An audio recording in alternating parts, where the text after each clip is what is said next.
जय जय श्री राधे, जय जय श्री राधे, जय जय श्री राधे।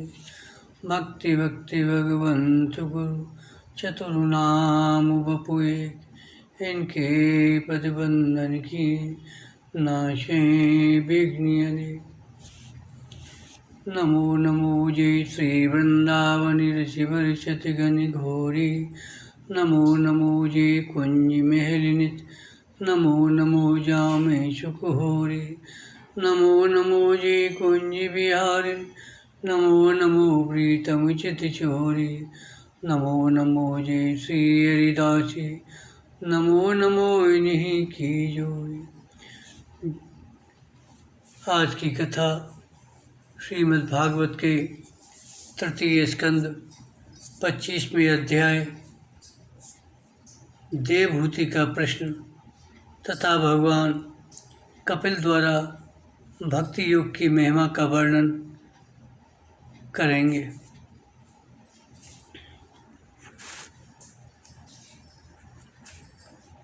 जय जय श्यामा जय जय श्याम, जय जय श्री वृंदावन धाम, जय जय श्यामा जय जय श्याम, जय जय श्री वृंदावन धाम।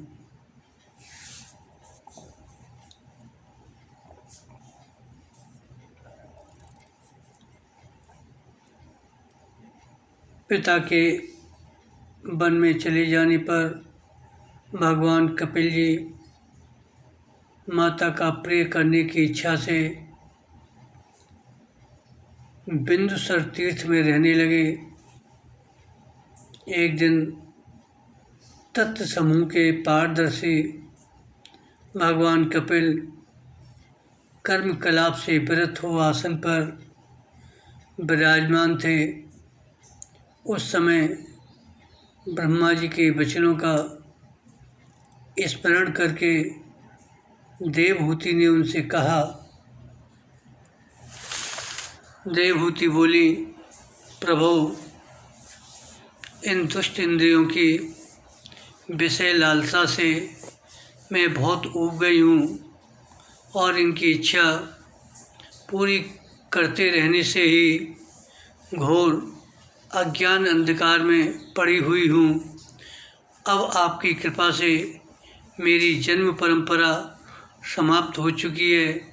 इसी से इस दुस्तर अज्ञान अंधकार से पार लगाने के लिए सुंदर नेत्र रूप आप प्राप्त हुए हैं। आप संपूर्ण जीवों के स्वामी भगवान आदि पुरुष हैं तथा अज्ञान अंधकार से अंधे पुरुषों के लिए नित्य स्वरूप सूर्य की भांति उदित हुए हैं। देव, इन देह गेह आदि में जो मैं मेरेपन का दुराग्रह होता है वह भी आपका ही कराया हुआ है। अतः अब आप मेरे इस महामोह को दूर कीजिए। आप अपने भक्तों के संसार रूप वृक्ष के लिए कुठार के समान हैं। मैं प्रकृति और पुरुष का ज्ञान प्राप्त करने की इच्छा से आप शरणागत वत्सल की शरण में आई हूँ। आप भागवत धर्म जानने वालों में सबसे श्रेष्ठ हैं। मैं आपको प्रणाम करती हूँ। इस प्रकार माता देवहूति ने अपनी जो अभिलाषा प्रकट की वह परम पवित्र और लोगों का मुख्य मार्ग में अनुराग उत्पन्न करने वाली थी। उसे सुनकर आत्मज्ञ सत्पुरुषों की गति श्री कपिल जी उसकी मन ही मन प्रशंसा करने लगे और फिर मृद मुस्कान से सुशोभित मुखारविंद से इस प्रकार कहने लगे। भगवान कपिल जी ने कहा, माता, यह मेरा निश्चय है कि अध्यात्म योग ही मनुष्यों के आत्यंतिक कल्याण का मुख्य साधन है, जहाँ दुख और सुख की सर्वथा निवृत्ति हो जाती है। माता, सब अंगों से संपन्न उस योग का मैंने पहले नारद आदि ऋषियों के सामने उनकी सुनने की इच्छा होने पर वर्णन किया था, वही अब मैं आपको सुनाता हूँ। माता, इस जीव के बंधन और मुक्ति का कारण मन ही माना गया है। विषयों में आसक्त होने पर वह बंधन का हेतु होता है और परमात्मा में अनुरक्त होने पर वही मोक्ष का कारण बन जाता है। जिस समय यह मन में और मेरेपन के कारण होने वाले काम, लोभ आदि विकारों से मुक्त एवं शुद्ध हो जाता है, उस समय वह सुख दुख से छूटकर सम अवस्था में आ जाता है। तब जीव अपने ज्ञान, वैराग्य और भक्ति से युक्त हृदय से आत्मा को प्रकृति से परे एकमात्र भेद रहित स्वयं प्रकाश, सूक्ष्म, अखंड और उदासीन देखता है तथा प्रकृति को शक्तिहीन अनुभव करता है। योगियों के लिए भगवत प्राप्ति के निमित्त सर्वात्मा श्रीहरि के प्रति की हुई भक्ति के समान और कोई मंगलमय मार्ग नहीं है। विवेकी जन संग या आसक्ति को ही आत्मा का अच्छेद्य बंधन मानते हैं, किंतु वही संग या आसक्ति जब संतों, महापुरुषों के प्रति हो जाती है तो मोक्ष का खुला द्वार बन जाती है। माता, जो लोग सहनशील, दयालु, समस्त देहधारियों के अकारण हेतु किसी के प्रति भी शत्रुता का भाव न रखने वाले, शांत, सरल स्वभाव और सत्पुरुषों का सम्मान करने वाले होते हैं, जो मुझ में अनन्य भाव से सुदृढ़ प्रेम करते हैं, मेरे लिए संपूर्ण कर्म तथा अपने सगे संबंधियों को भी त्याग देते हैं और मेरे परायण रहकर मेरी पवित्र कथाओं का श्रवण कीर्तन करते रहते हैं तथा मुझ में ही चित्त लगाए रहते हैं। उन भक्तों को संसार के तरह तरह के ताप कोई कष्ट नहीं पहुंचाते। माता, ऐसे ऐसे सर्वसंग परित्यागी महापुरुष ही साधु होते हैं। तुम्हें उन्हीं के संग की इच्छा करनी चाहिए, क्योंकि वे आसक्ति से उत्पन्न सभी दोषों को हर लेने वाले हैं। सत्पुरुषों के समागम से मेरे पराक्रमों का यथार्थ ज्ञान कराने वाली तथा हृदय और कानों को प्रिय लगने वाली कथाएं होती हैं।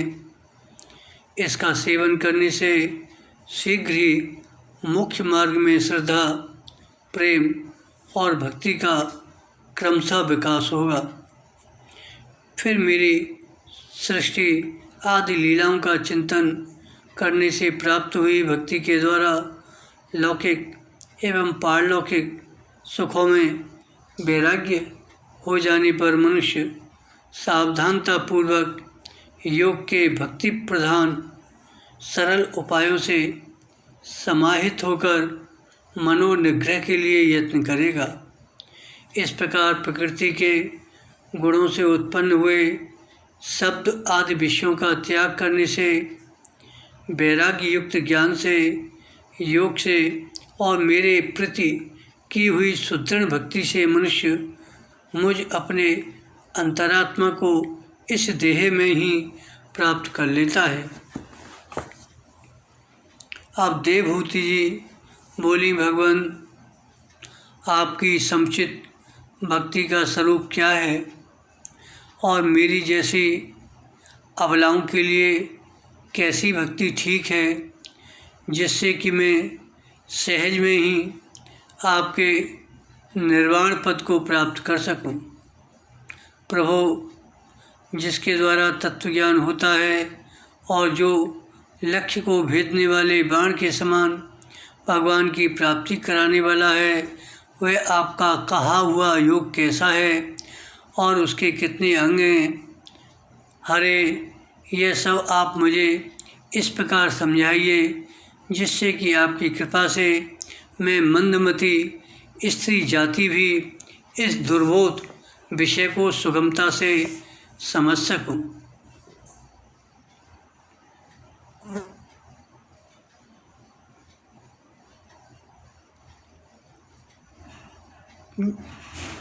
उस समय अपनी माता का ऐसा अभिप्राय जानकर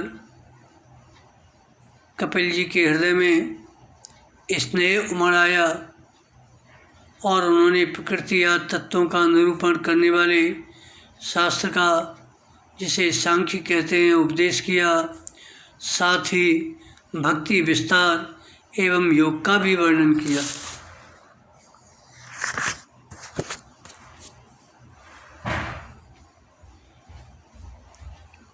कपिल देव जी बोले, माता, जिसका चित्र एकमात्र भगवान में ही लग गया है, ऐसे मनुष्य की वेद विहित कर्मों में लगी हुई तथा विषयों का ज्ञान कराने वाली कर्मेंद्री एवं ज्ञानेंद्री दोनों प्रकार की इंद्रियों की जो सत्य मूर्ति श्री हरि के प्रति स्वाभाविक की प्रवृत्ति है, वही भगवान की अहेतु की भक्ति है।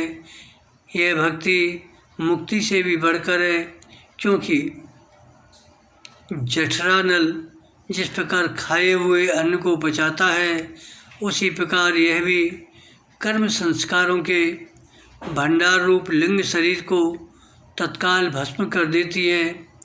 मेरी चरण सेवा में प्रीति रखने वाले और मेरी ही प्रसन्नता के लिए समस्त कार्य करने वाले कितने ही बड़भागी भक्त जो एक दूसरे से मिलकर प्रेम पूर्वक मेरे ही पराक्रमों की चर्चा किया करते हैं, मेरे साथ एक ही भाव की भी इच्छा नहीं करते।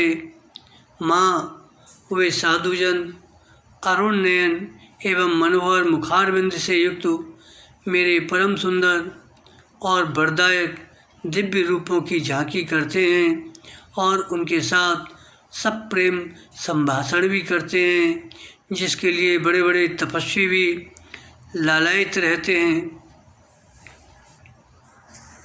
दर्शनीय अंग प्रत्यंग, उदार हास्य विलास, मनोहर चितवन और समुद्र वाणी से युक्त मेरे उन रूपों की माधुरी में उनका मन और इंद्रियां फंस जाती हैं। ऐसी मेरी भक्ति न चाहने पर भी उन्हें परम पद की प्राप्ति करा देती है। अविद्या की निवृत्ति हो जाने पर यद्यपि वे मुझ मायापति के सत्य आदि लोकों की भोग संपत्ति भक्ति की प्रवृत्ति के पश्चात स्वयं प्राप्त होने वाली अष्ट सिद्धि अथवा वैकुंठ लोक के भगवती ऐश्वर्य की भी इच्छा नहीं करते, तथापि मेरे धाम में पहुँचने पर उन्हें ये सब विभूतियाँ स्वयं ही प्राप्त हो जाती हैं, जिनका एकमात्र मैं ही प्रिय आत्मा, पुत्र, मित्र, गुरु, सुहृद और इष्टदेव हूँ। वे मेरे ही आश्रम में रहने वाले भक्तजन शांतिमय वैकुंठ धाम में पहुंचकर किसी प्रकार भी इन दिव्य भोगों से रहित नहीं होते और न उन्हें मेरा कालचक्र ही ग्रस सकता है। माताजी, जो लोग यह लोक, परलोक और इन दोनों लोकों में साथ जाने वाले वासना में लिंग देव को तथा शरीर से संबंध रखने वाले जो धन, पशु एवं गृह आदि पदार्थ हैं, उन सबको और अन्य संग्रहों को भी छोड़कर अनन्य भक्ति से सब प्रकार मेरा ही भजन करते हैं, उन्हें मैं मृत्यु रूप संसार सागर से पार करा देता हूँ। उन्हें मैं साक्षात भगवान हूँ, प्रकृति और पुरुष का भी प्रभु हूँ तथा समस्त प्राणियों का आत्मा हूँ। मेरे सिवा और किसी का आश्रय लेने से मृत्यु रूप महाभय से छुटकारा नहीं मिल सकता। मेरे भय से वह वायु चलती है, मेरे भय से सूर्य तपता है, मेरे भय से इंद्र वर्षा करता है और अग्नि जलाती है तथा मेरे ही भय से मृत्यु अपने कार्य में प्रवृत्त होता है। योगी जन ज्ञान वैराग्य युक्त भक्ति योग के द्वारा शांति प्राप्त करने के लिए मेरे निर्भय चरण कमलों का आश्रय लेते हैं। संसार में मनुष्य के लिए सबसे बड़ी कल्याण प्राप्ति यही है कि उसका चित्त तीव्र भक्ति योग के द्वारा मुझ में लगकर स्थिर हो जाए। अब कपिल देव जी बोले, माताजी, साधकों के भाव के अनुसार भक्ति योग का अनेक प्रकार से प्रकाश होता है, क्योंकि स्वभाव और गुणों के भेद से मनुष्यों के भाव में भी विभिन्नता आ जाती है। जो भेददर्शी क्रोधी पुरुष हृदय में हिंसा, दंभ अथवा माश्चर्य का भाव रखकर मुझसे प्रेम करता है, वह मेरा तामस भक्त है।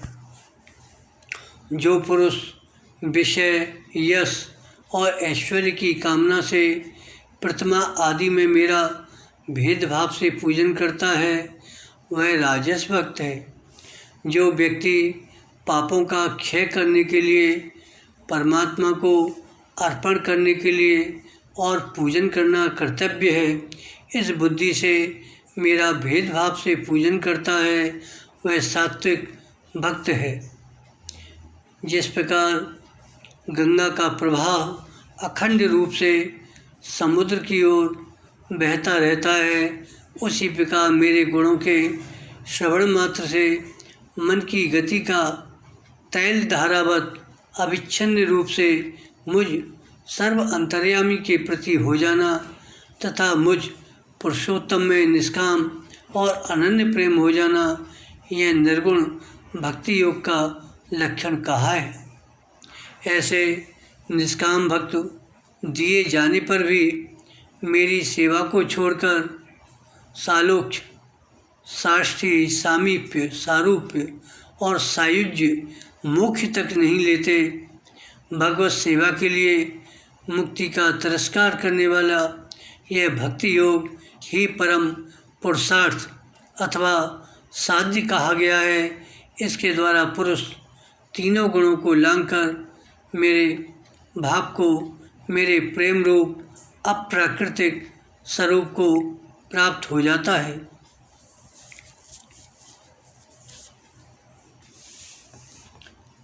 मैं आत्मा रूप से सदा सभी जीवों में स्थित हूँ, इसलिए जो लोग मुझ सर्वभूत स्थित परमात्मा का अनादर करके केवल प्रतिमा में ही मेरा पूजन करते हैं, उनकी वह पूजा स्वांग मात्र है।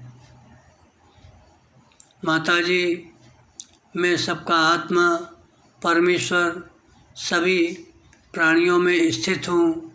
ऐसी दशा में जो मोहवश मेरी उपेक्षा करके केवल प्रतिमा के पूजन में ही लगा रहता है, वह तो मानो भस्म में ही हवन करता है।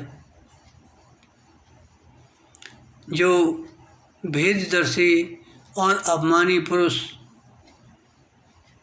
जो दूसरे जीवों के साथ बैर बांधता है, और इस प्रकार उनके शरीरों में विद्यमान मुझ आत्मा से ही द्वेष करता है, उसके मन को कभी शांति नहीं मिल सकती।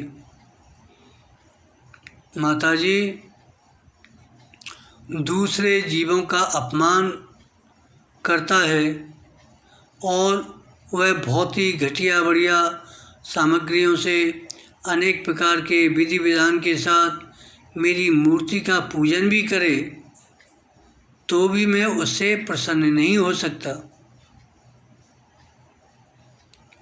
मनुष्य अपने धर्म का अनुष्ठान करता हुआ तब तक मुझ ईश्वर की प्रतिमा आदि में पूजा करता रहे, जब तक कि उसे अपने हृदय में एवं संपूर्ण प्राणियों में स्थित परमात्मा का अनुभव न हो जाए। जो व्यक्ति आत्मा और परमात्मा के बीच में थोड़ा सा भी अंतर करता है, उस भेददर्शी को मैं मृत्यु रूप से महान भय उपस्थित करता हूँ। माताजी, संपूर्ण प्राणियों के भीतर घर बनाकर उन प्राणियों के ही रूप में स्थित मुझ परमात्मा का यथायोग्य दान, मान, मित्रता के व्यवहार तथा समदृष्टि के द्वारा पूजन करना चाहिए। माताजी, पाषाण आदि अचेतनों की अपेक्षा वृक्ष आदि जीव श्रेष्ठ हैं, उनसे सांस लेने वाले प्राणी श्रेष्ठ हैं, उनमें भी मन वाले प्राणी उत्तम और उनसे इंद्रियों की वृत्तियों से युक्त प्राणी श्रेष्ठ हैं।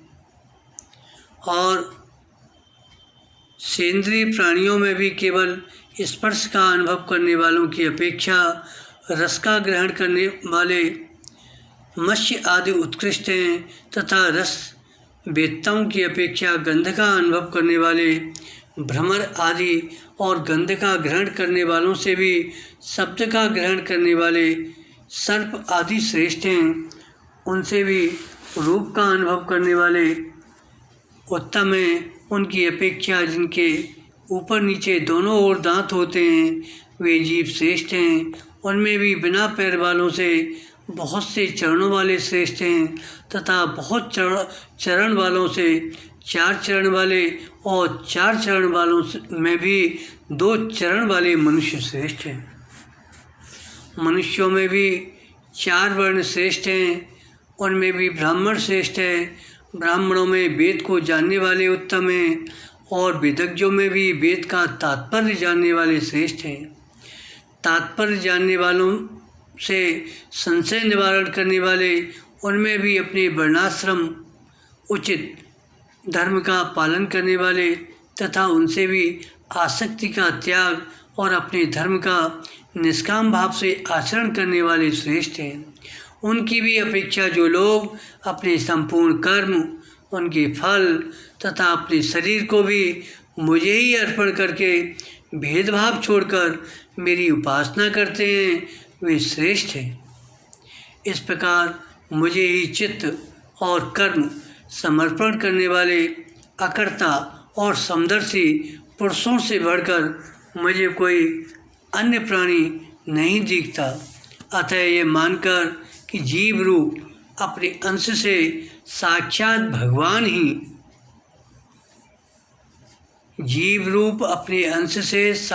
भगवान ही सब में अनुगत हैं, इन समस्त प्राणियों को बड़े आदर के साथ मन से प्रणाम करें।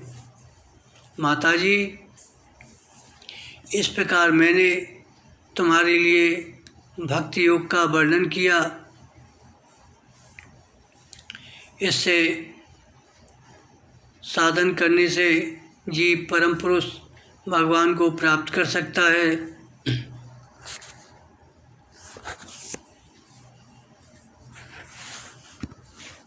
जय जय श्री राधे, जय जय श्री राधे।